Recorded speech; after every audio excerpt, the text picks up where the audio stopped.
Yes. Is it? Okay. All right. That's serious. Echo. Oh, just mute until I pass it to you, because that's a serious echo. All right. So the brother, Officer Dabak in Atlanta, is having some technical difficulties. And due to time constraints, because we do have a lot of teachers, due to time constraints, we do have a lot of teachers. So we're going to move on. So now we're going to bring on Officer of 5,000, Ayathan Ayal, one lawyer who's out of SICARRI, Phoenix. All right, so I'll let the brother introduce himself. He just started setting up SICARRI, Phoenix. We got a very powerful video coming out of SICARRI, Phoenix that y'all should be seeing on one of our YouTube channels very soon. Most High will, all through the spirit and power of Yahweh. So without any further ado, I'm going to introduce to y'all Officer Ayathan Ayal. And all right, go ahead, Officer. Hey, Shalom, Shalom. My name's Officer Ayathan Ayal. I'm here with my soldier. BAJA. First and foremost, I want to say, call Allah, Yahweh, Shoni Yahweh Shai. It's all praises to the Most High God in the name of His only begotten Son. We're going to talk a little bit about the circumcision of the heart. Okay? So let's start out with, give me Romans 2. Let's start at 28. Come on. Because this is where, when you hear about it, this is most often the quoted verse, 28 and 29. This is Romans chapter 2, verse 28.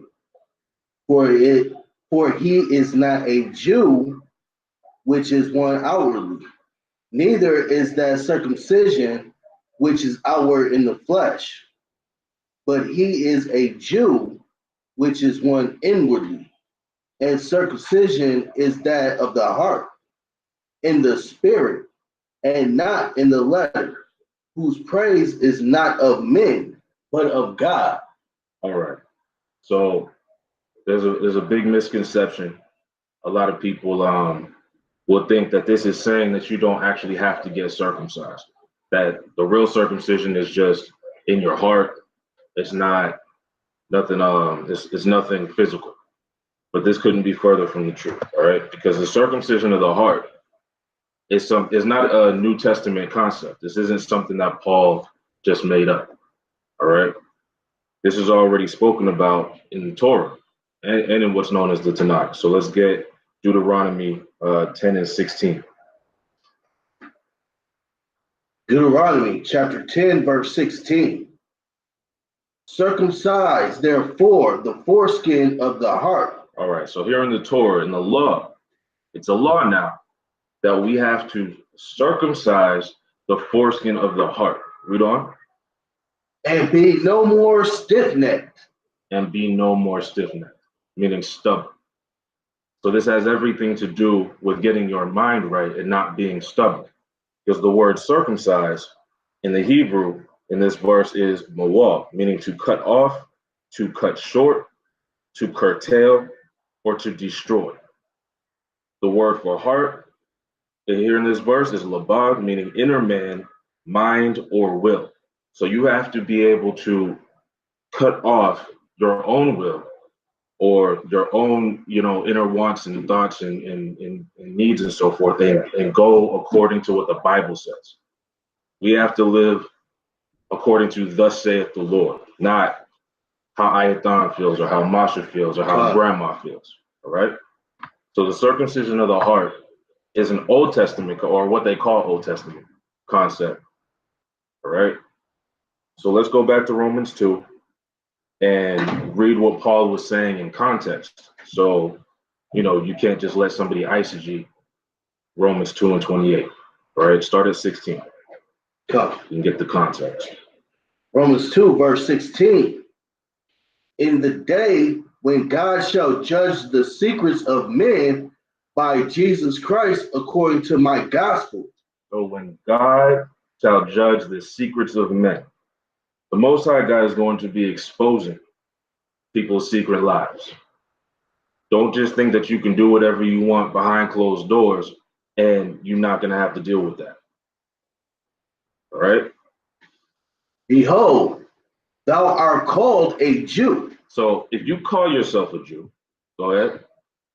and restest in the law. You rest in the law. And makest thy boast of God. And if you make your boast of God, these are all things that we're supposed to do.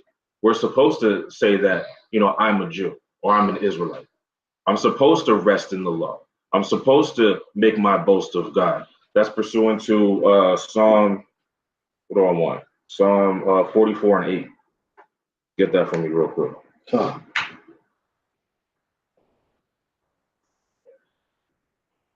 This is Psalm chapter 44, verse 8.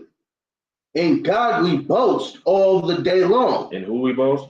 In God we boast all the day long. So in God we boast all the day long. This is something that we're supposed to do. But if you call yourself a Jew, if you rest in the law, if you boast in God, keep going in Romans 2. Oh, keep going in Romans 2? Keep going in Romans 2. Come on.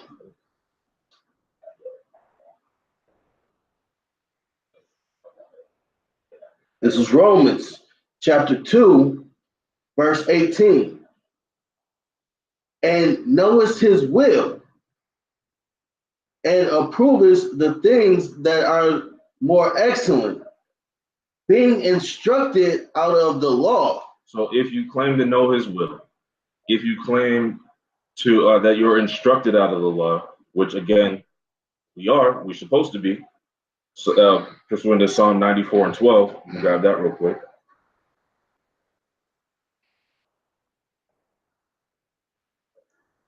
(92 and 12)? 94 and 12. 94 and 12. This is Psalms chapter 94, verse 12. Blessed is the man whom thou chastenest, O Lord, and teachest him out of thy law. So we're supposed to be taught out of the law. Let me finish that out. That thou mayest give him rest from the days of adversity. And that's how we get rest from the days of adversity. Is that it on that? Until the pit be digged for the wicked. So this is how we get our rest from adversity, until the pit be digged for the wicked, right? When that recompense finally comes to our enemies. So go back to Romans 2, because we're not done yet. He's calling folks out. He's calling out hypocrites right now. If you call yourself a Jew, if you rest in the law, if you claim to know what God wants, keep going. Romans 2. You want me to start at 19. And art confident that thou thyself art a guide of the blind. So if you're confident that you're a guide of the blind, anybody out here that's teaching, whether they're teaching right or they're teaching wrong, has to have some level of confidence that they're an adequate guide for the blind. So if you feel like you're an adequate guide for the blind, go ahead. A light of them which are in darkness. So if you can show people the way, if you can lead by example, go ahead. An instructor of the foolish. An instructor of the foolish. The people that don't know any better can learn better.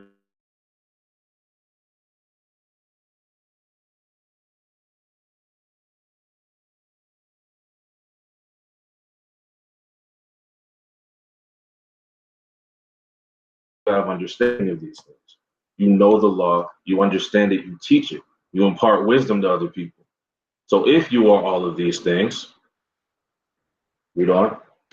Thou, therefore, which teachest another. So if you teach another, teachest thou not thyself?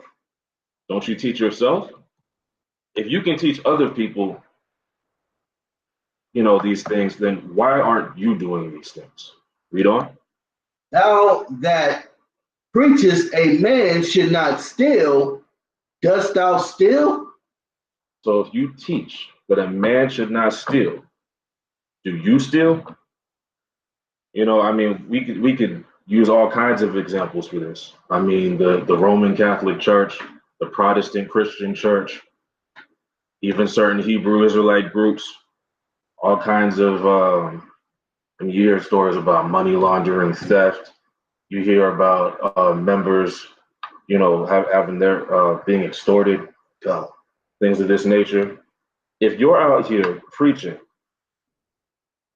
the Most High God's laws must be kept, and you looking the part, you wearing your fringes, you got your beard, you know, you out there on the streets, I hope, you know, you out there on the streets preaching this word in the highways and byways and the highways and the hedges, but you robbing the people, this is a problem.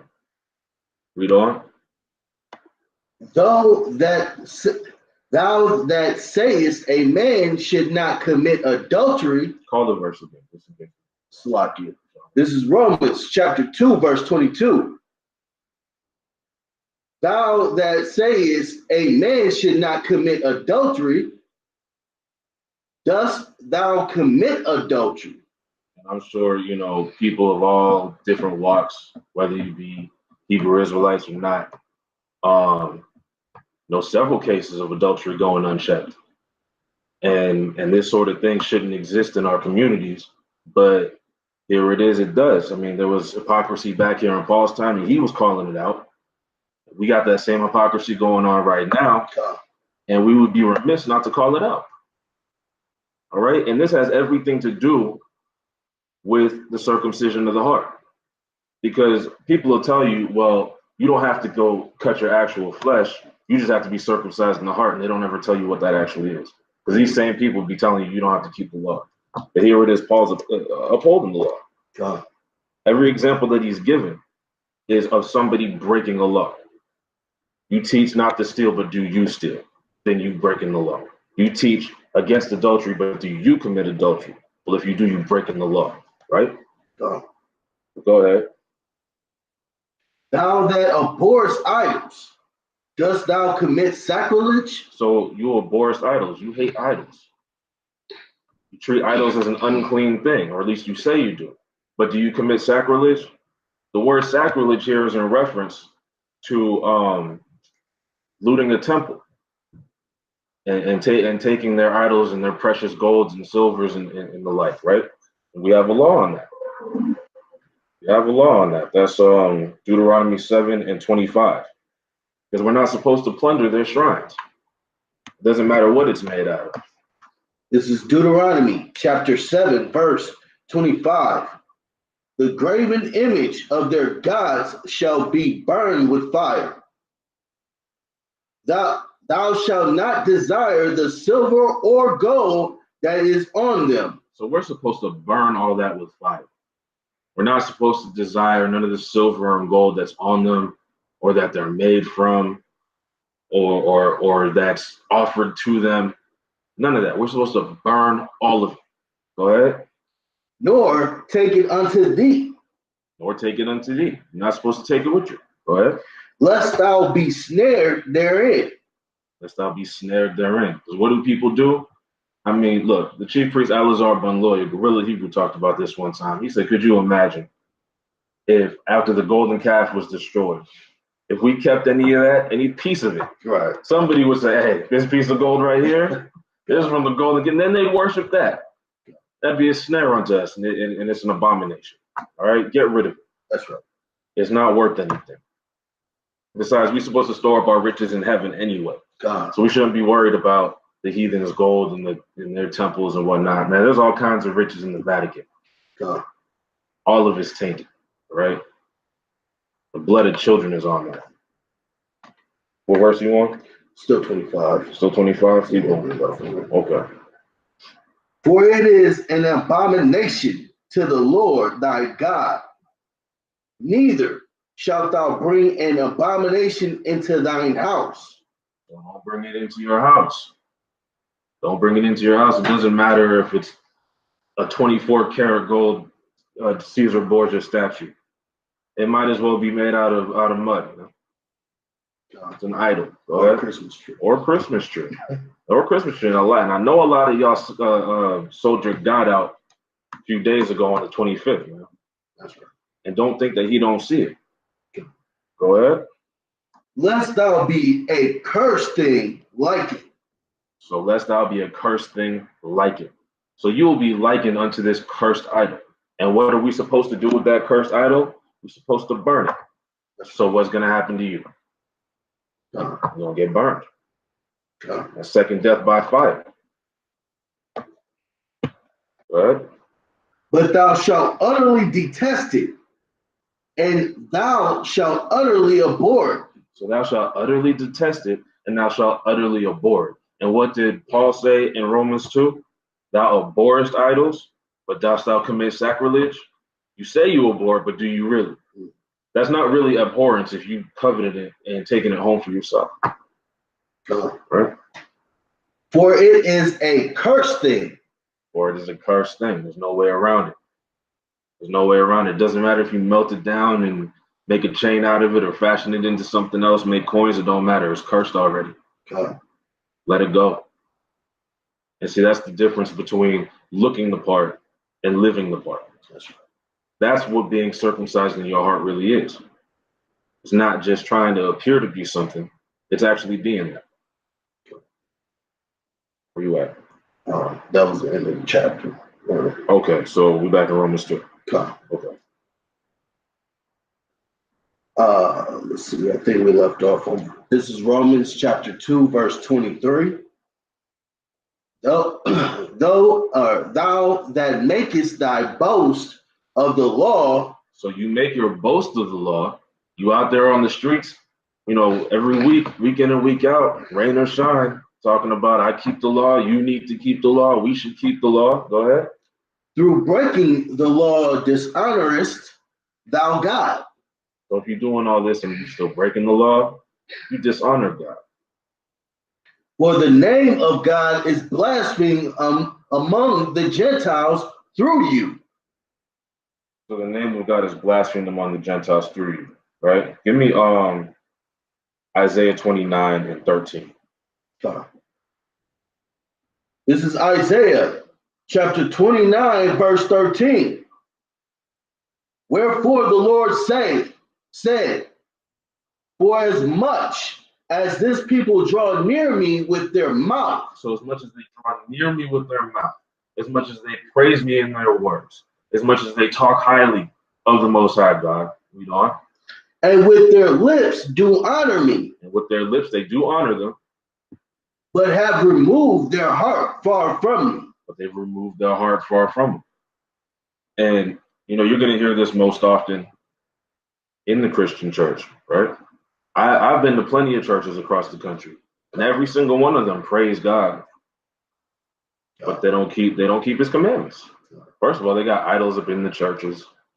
They got the heathen's image up there, like it's, you know, like it's who they say it is. And then even after that, like what they deem the Sabbath, a lot of them go home and either purchase big meals or cook you huge meals. And that's even they think the Sabbath. And that's even if they have the Sabbath on their mind. Right. 9 times out of 10, when I ask a Christian, do they keep at least the 10 commandments that they know about? They'll say, yeah, until I ask them about the Sabbath. They're like, oh, well, you know, I don't really think I got it. See, and that's when it starts getting picked apart. You see, because now if you're going to say you don't have to keep this whole law, we just have to keep these 10. But then when I ask you about keeping the Sabbath holy, you say, okay, well, not that one. Well, then, I mean, hey, we can just start knocking them all off, right? By the end of the conversation, I'll convince a Christian that I can murder him and steal his wife, because I mean, he's gonna have to stick with his logic. Whereas if we just go according to the Bible, we go according to thus saith the Lord, if we're circumcised in our hearts, which is really our minds, none of that's an issue. I'm not going to want to murder him.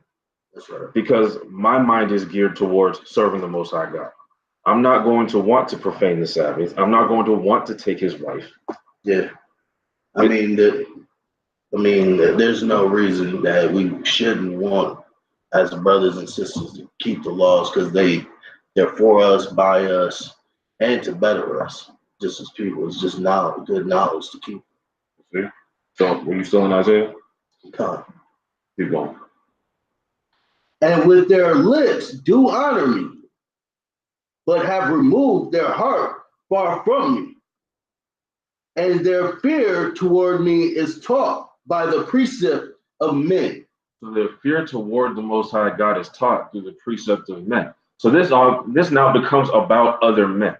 Rather than me trying to please the Most High God, if I'm not circumcised in my heart, now what I'm doing is I'm trying to please other men. All right?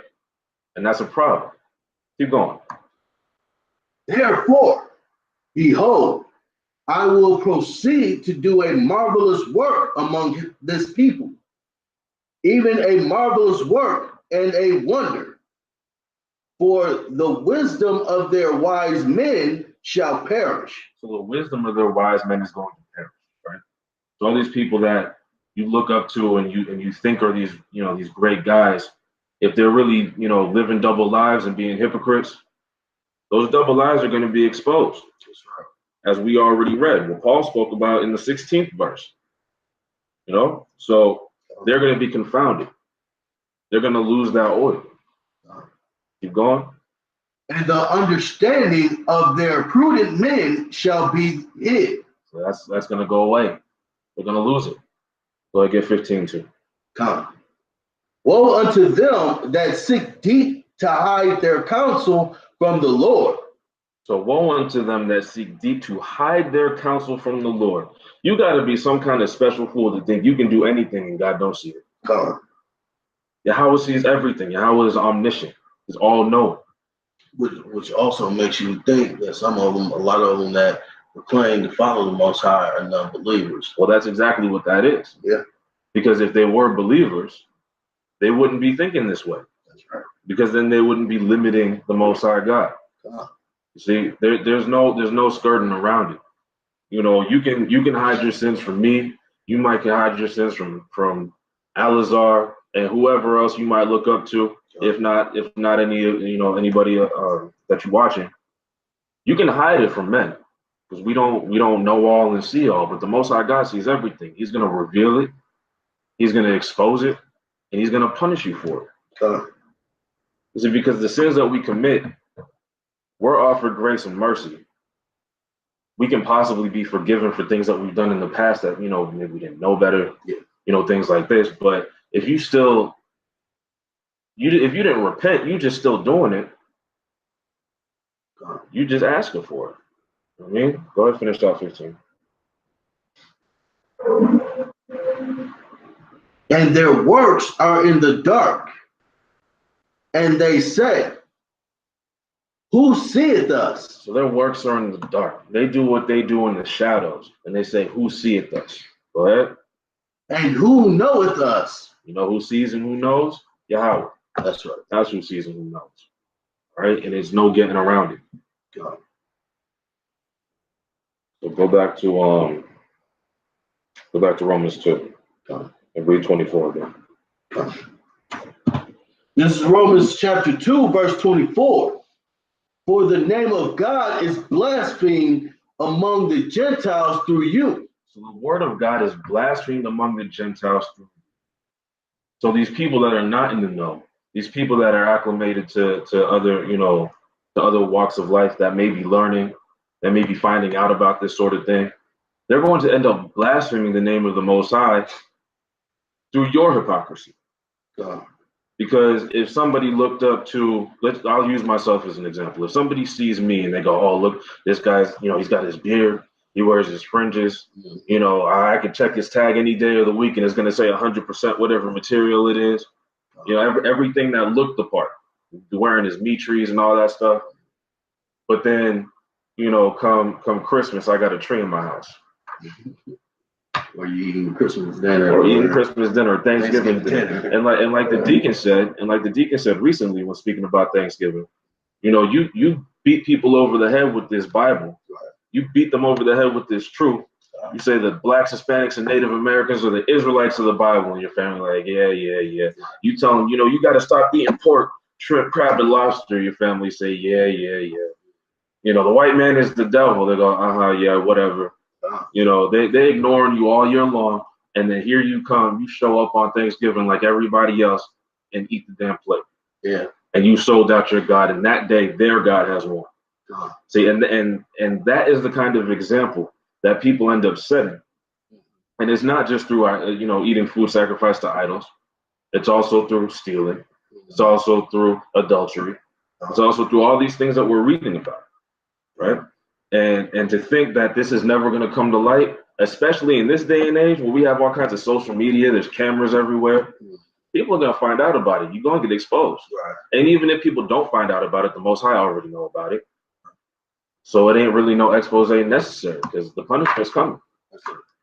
See? So keep going. As it is written, for circumcision verily profiteth.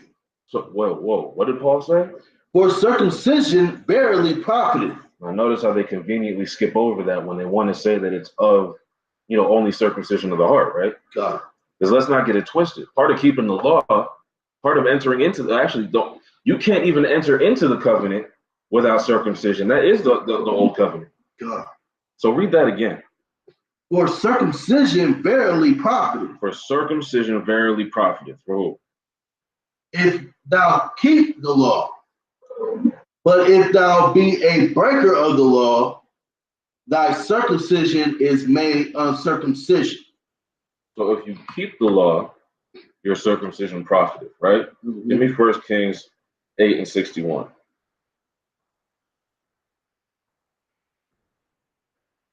This is 1 Kings chapter 8, verse 61. Let your heart therefore be perfect with the Lord our God. So here in 1 Kings it says, let your heart be therefore perfect, right? Go ahead. To walk in his statutes and to keep his commandments as at this day. So what else is being circumcised in your heart if not keep the commandments? You're not circumcised in your heart if you're not keeping the commandments. That's what Paul's saying. That's what Romans 2 is about. It's not just looking the part, it's being the part. Right. Not simply calling yourself a Jew and calling yourself a follower of the Most High God, but actually walking the walk and following Him. Not for people, but to please the Most High God. That's right. All right. What was that, 61? All right, you can go back to Romans 2.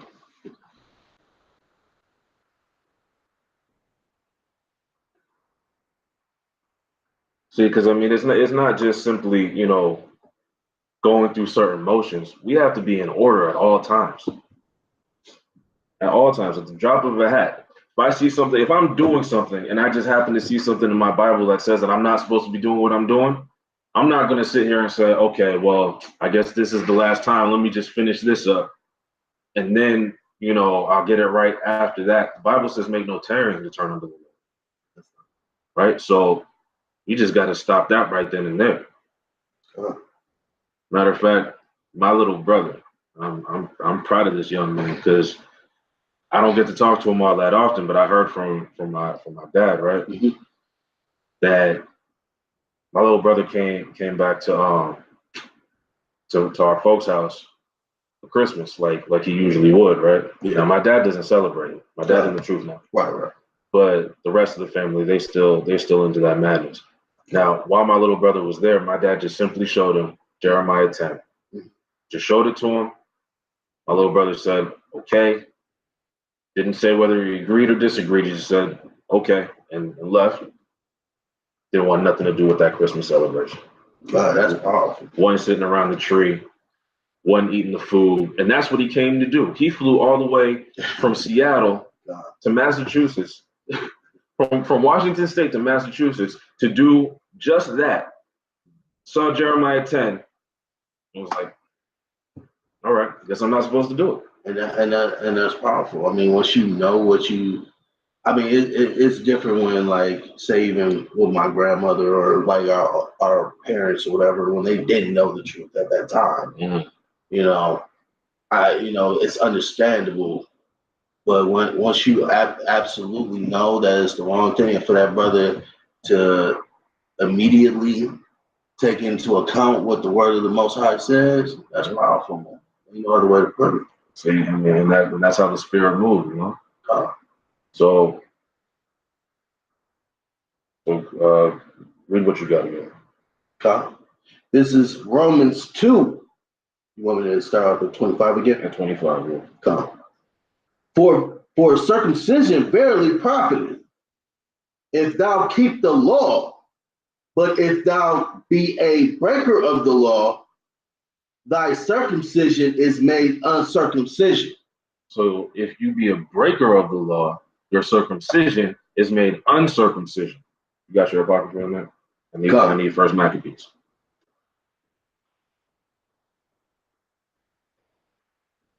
We're gonna just touch on a little bit of history on the uncircumcision, right? Start at 7. First Maccabees chapter 1, verse 7. So Alexander reigned 12 years and then died. So Alexander reigned 12 years and then died. Read on.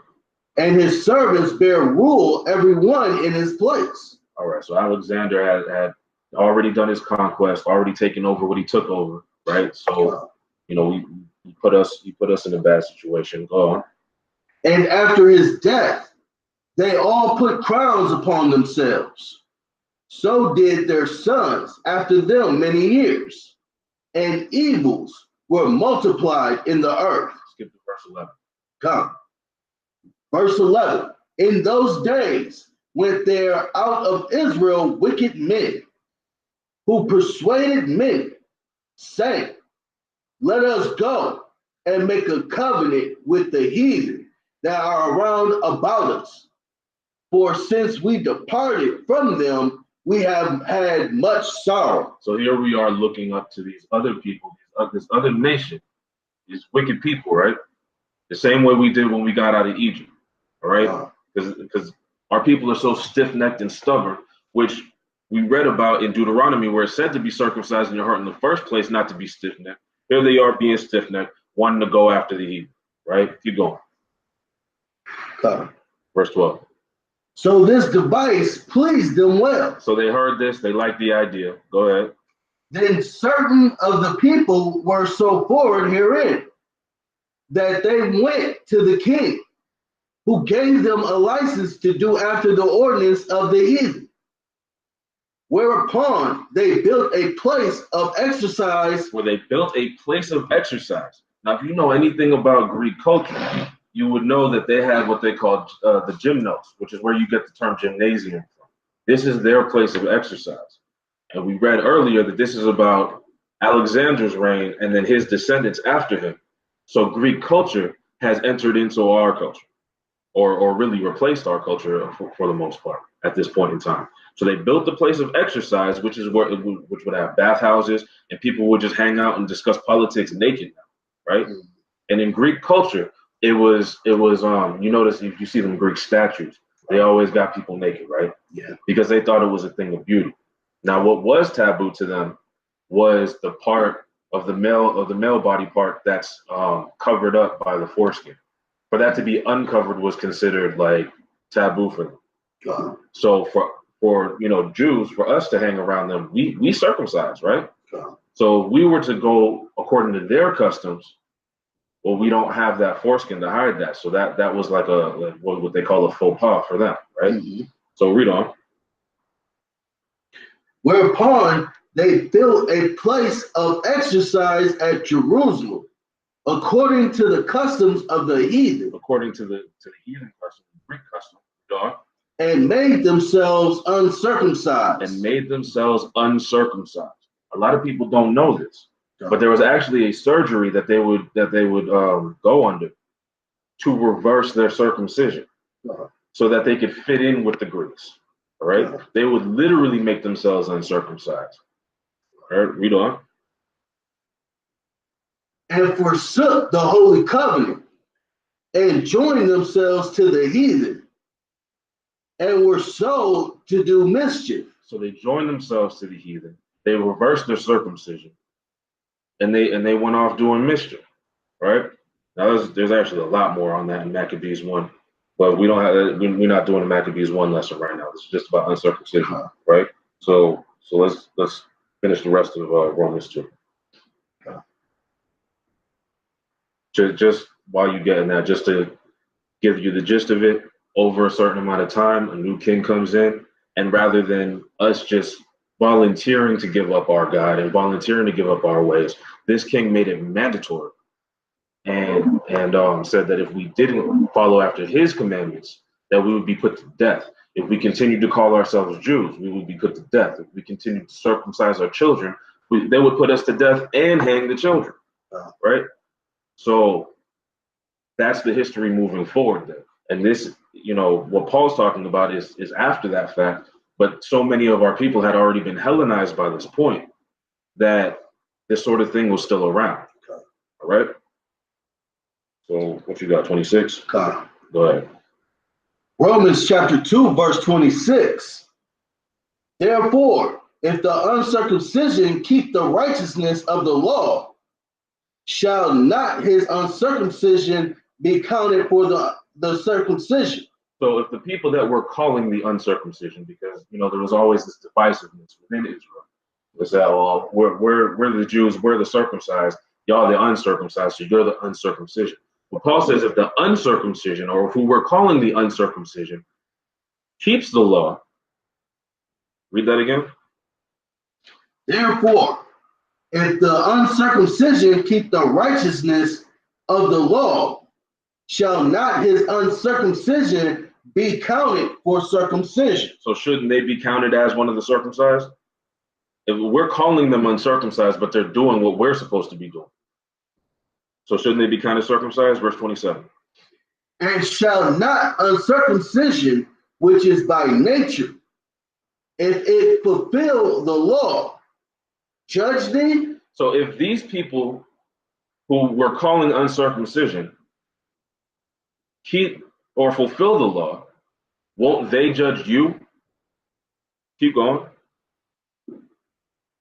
Who by the letter and circumcision does transgress the law? So if I have the letter of the law and I've been physically circumcised and I'm counted as a circumcision, I'm known as a Jew. If I break the law, this one that I'm calling the uncircumcision that does keep the law is going to judge me, right? Go ahead, finish up. For he is not a Jew, which is one outwardly. So now we come back around full circle to where they started from. So he's explaining that he is not a Jew that is one outwardly. It's not just one who looks the part. Go ahead. Neither is that circumcision, which is outward in the flesh. So it's not simply the fact that you got cut that makes you of the circumcision. Go ahead. But he is a Jew, which is one inwardly. He's a Jew, which is one inwardly, meaning in your mind. If you're circumcised in your mind, that's what makes, you know, this covenant real for you. Go ahead. And circumcision is that of the heart, as it says in the Torah, in the law. Go ahead. in the spirit, and not in the letter, whose praise is not of men, but of God. So it's not about looking good for other men. It's about doing what's right because God said so, and it's about pleasing the Most High God, Yahweh. So with that, I want to say all praises to Yahweh. Ba'ashem HaMashiach Yahweh Shai. And with that, I yield. So long. All right, Shalom.